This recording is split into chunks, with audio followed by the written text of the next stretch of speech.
Hello and welcome to Makanori, where I'm reading to you from the Headhunter, which is volume 1 in my Ellie Lawrence supernatural crime thriller series.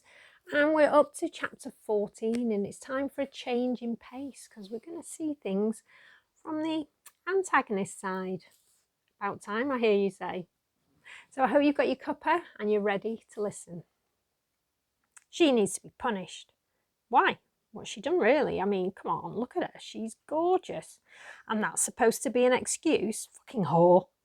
Who are you calling a whore, you stinking bastard? Her, you idiots. Look at her. Flaunting her wares to anyone who wants it. It's her fault. If she covered herself up, he wouldn't be tempted. Oh, come on. That's ridiculous. You can't blame her for his indiscretions. Why the hell not? Because he's a grown man and has a will of his own, and so is capable of choice. Yeah, right. How can he resist it when it's thrust into his face like this? She's making me fucking hard just looking at her. And the shape of those tits through her top. What I wouldn't give to... You're disgusting, you know that. Oh, come off it. Are you telling me you wouldn't like to go down on that given the chance? Well, see? She's a distraction. And it's that sort that's wrong with this world. If they weren't around, the cheating would stop and then... Oh, for fuck's sake, will you keep it down? I'm trying to concentrate. I hissed, admiring the view just like them. Time to move, I thought, standing up, wincing as my ankles and knees cracked and the blood flooded back, bringing with it the inevitable pins and needles. I stretched and shook out my aching legs before pressing the doorbell and stepping into the light. Just a minute, a soft voice called from inside. I smiled, knowing a minute or two was all she had.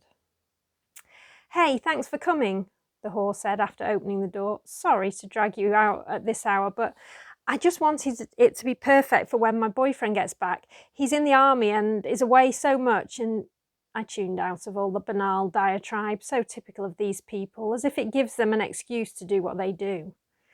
Look, it's no problem. Just show me what's wrong and let's get it fixed. Wouldn't want things to be less than perfect for Army Boy, would we now?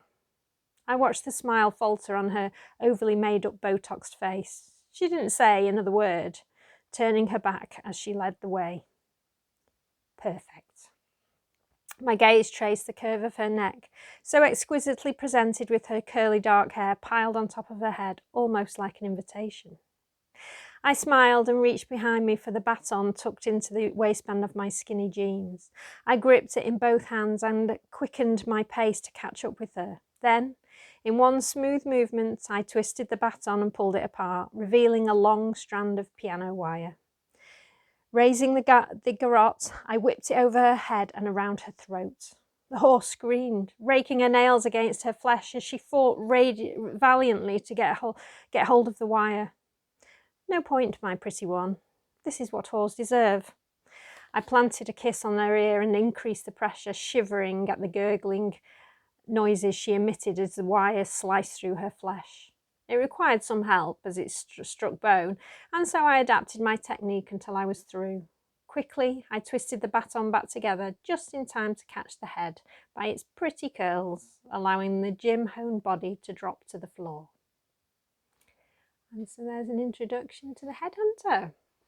About time we saw it. Notice it's an it, not a gender. It's there for you to guess. So I hope you enjoyed and tune in next week for another episode of Makanori. I'll see you then. Bye-bye.